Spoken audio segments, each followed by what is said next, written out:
Hello, friends and neighbors. Welcome to Gentry Vintage. I'm Josh, your host.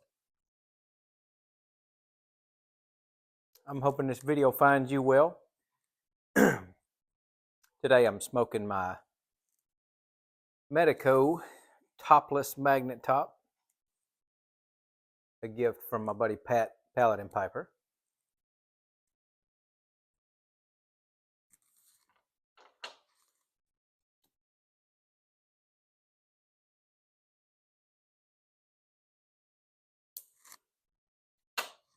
In it today we have some Sutliff Maple Shadows.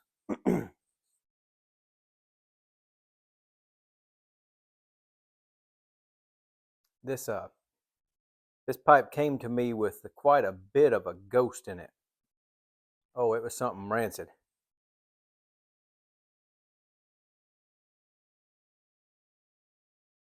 My good old Burley blends have, I believe, finally pushed that out.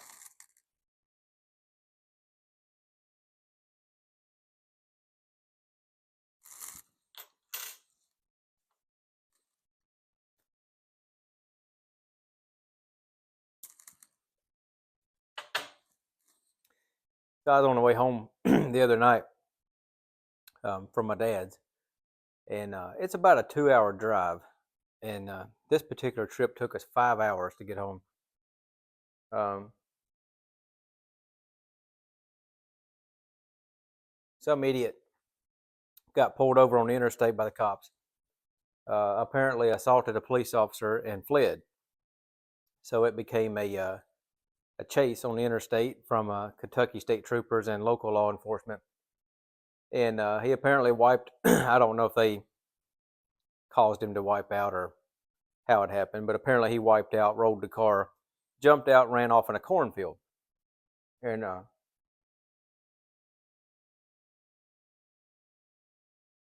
apparently this happened not too far in front of us. And when this happened, of course, all the law enforcement officers all just stopped in the middle of the interstate and jumped out. And so they shut our side of the interstate down. Uh, we were close enough to it that my stepbrother was able to get out of the truck and walk several cars up in front of us, and he was able to see all the lights and everything, and from the police cars and everything. And he come back and he said, "Well," he said, "all their cars are still sitting in the middle of the interstate, and they're all standing out there with their guns drawn." Um, so yeah, the guy ran off in the cornfield, and then they brought in a big old military-looking truck and had guys standing up riding on the back holding rifles, and brought the helicopter in and everything. We sat there for 3 hours, and at least it was a little something entertaining. But while we were there, I got out of the truck, and had some of this maple shadows handy, so I got out and smoked a little bit of that. And of course, I hadn't ate nothing in a while, and nicotine's a little bit stronger than this, probably because of the Dark Fire Kentucky. But um, yeah, I was standing out there on the interstate, and I said, "Man!" All of a sudden, all at once, the nicotine kind of hit me, and not a good time for that to happen. I didn't have nothing to eat, nothing to drink, nothing. But I got back in the truck, sat down, and in a few minutes I was fine. But usually when this little tamper for this lighter so small, half the time I don't see it. Um, Usually, if nicotine starts hitting me, to that point, I can usually, tell it pretty quick, and enough time to kind of slow my roll.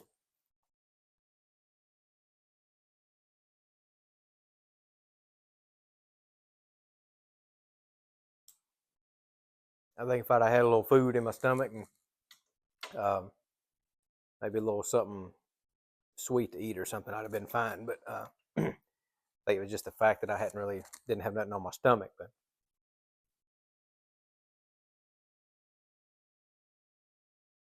anyway, we sat there for 3 hours, and I don't know exactly how, but they caught the guy.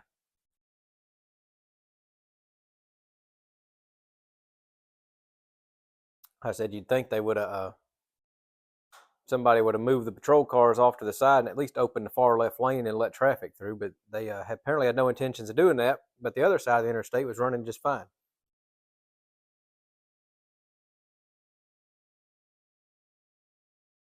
It was a little aggravating. Some truck driver was walking up to all the traffic, telling people they're over here in this field chasing a guy, and they said he's armed and dangerous. You might need to get back in your vehicle. And I said, you know what? We are prepared as well, so wasn't too worried about that.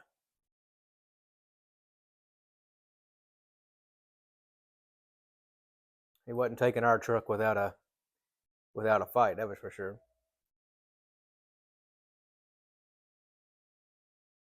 Anyway, so this video, sorry, I got off on a whole nother thing. So this video is supposed to be a VR for Jess Piping. Jesse hit his.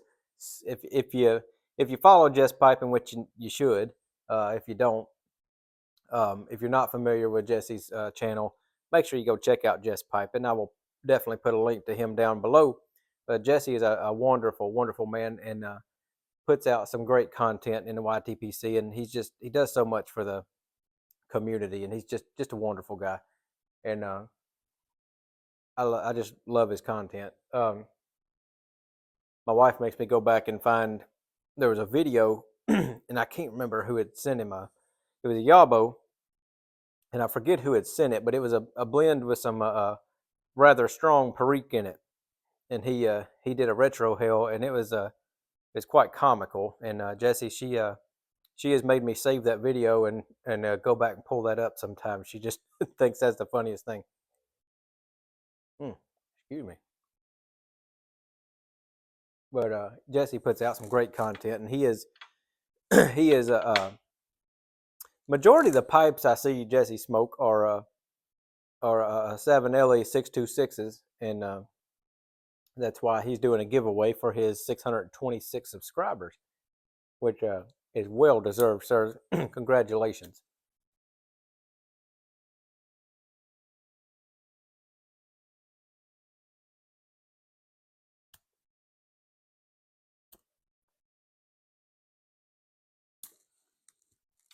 Like I said, Jesse is a wonderful man and does so much for the community. I really enjoy his channel, and I look forward to seeing it grow even more. But Jesse's doing a giveaway, and he wanted people to do a VR on something on your bucket list that you've never done.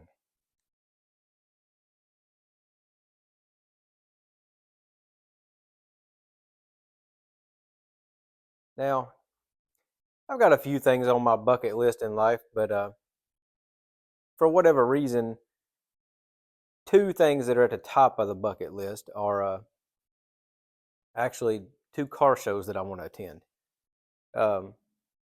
If you're new to the channel or haven't watched a lot of my videos, I'm a huge antique car nut. Have been my whole life.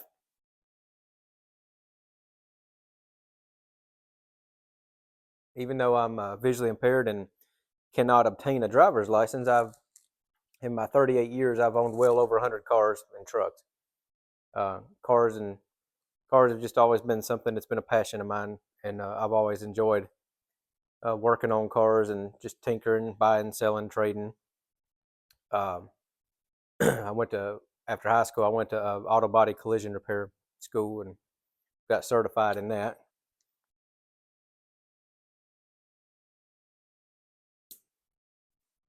Old cars is just something I've always loved.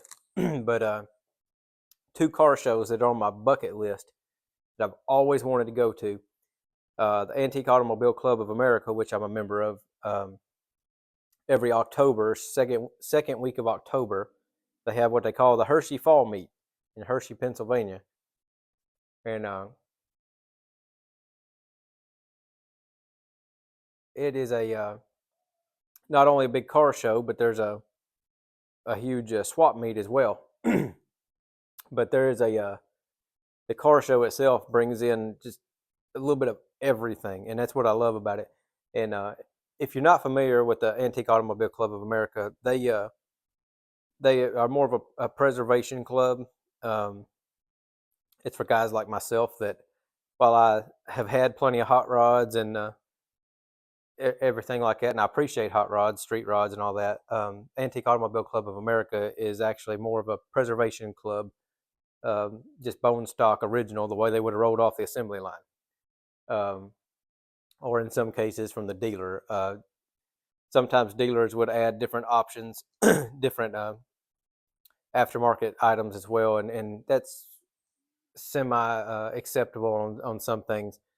Um, obviously, if you had an old pickup truck that was had a dealer option, chrome bed rails or something on it, that's that's acceptable. Or uh, oh, numerous things that dealers would have as an option. But for the most part, the point of the club is to try to keep your car as original factory correct as possible. Preservation more than anything else. But there is a little bit of everything at the Hershey's fall meet. You'll see everything from a AMC Pacer up to a 40s Greyhound bus, Packards, Cadillac, Duesenbergs, of course, all your Ford, Chevy, Pontiac, Oldsmobile, Buick, Lincoln, Mercury, Hudson, Packard. I think I said Packard. Literally, pretty much any car you could almost think of, it's possible you would see it there. And that is one show that I've just always wanted to attend. And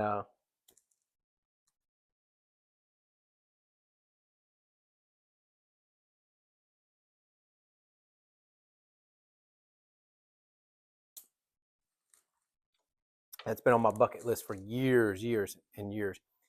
And one day I will make it to that show.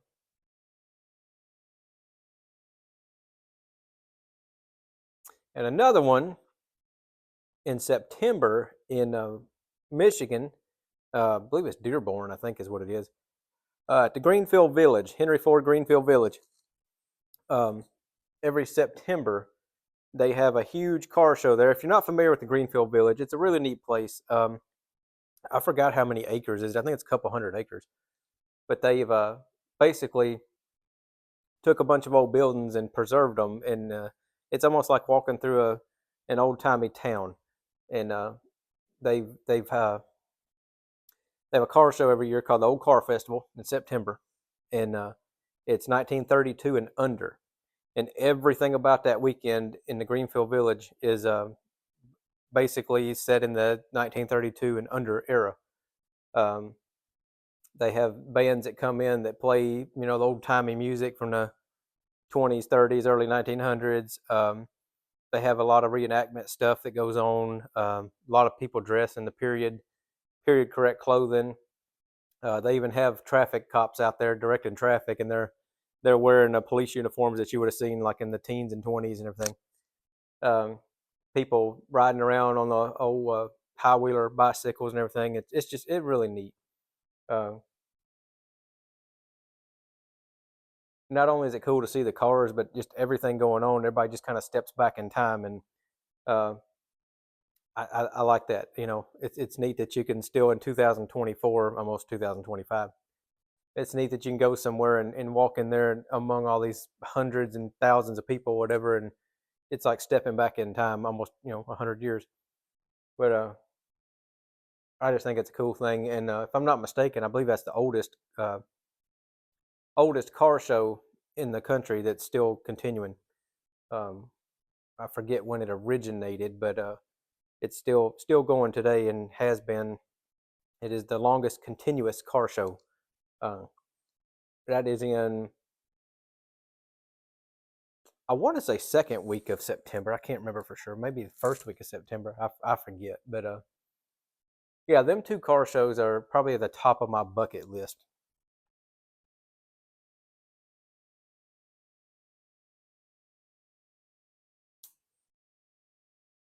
I would say restoring an antique car, or something, but I've never built a car from the ground up, like you know, rolled in a barn find or something that was sitting in a field or something and just done a full concourse restoration on it. I would like to one day, but I don't really consider that part of my bucket list because I've had opportunities to do that. some of the stuff I've gotten, I just get it running and tinker with it, whatever, and then sell it, trade it, or something. But I don't really put that on my bucket list just because I've had the opportunities to do that. I just haven't done it, mainly for financial reasons. Because in the old car world, to take a car from a field and just do a full concourse restoration on it, it is a high dollar thing to do. Not only does it require a lot of skill, but it requires a lot of money. And it's one of those things that unless it's a car, like my car sitting here behind the camera, unless it's a car that you're never going to get rid of, that's sentimental to you, whatever, it's not a wise thing to do. You're not ever going to make money on it. You're always going to have more money tied up in that car than it'll ever be worth. Um, I probably, I mean, when this car here is said and done, to where I want it to be, I mean, I'll have more money in that car than it'll ever be worth. But that's all right. For me, the antique car hobby is not about money. It's just about preserving and enjoying. Uh, it's a well known fact if you're in the antique car world that you're always going to sink more money in a car than it's worth. That's just how it goes. It's like I said, it's about the enjoyment and the preservation.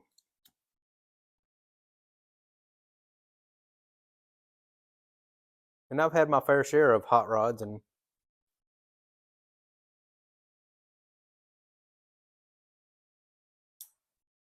I appreciate hot rods and street rods and everything. I appreciate the creativity and talent that goes into building one, especially when it comes to street rods and everything. I've always appreciated the custom metal fabrication and everything. Um, but I don't know. As I started getting older, I started really appreciating the original preservation more than anything, especially in the pre-war cars. Anyway, once again, Jesse, congratulations on the success of your channel, and thank you so much for everything you do for the YTPC. Uh, you're just a wonderful guy, and I hope to meet you in person one day. We'll make it happen one way or another.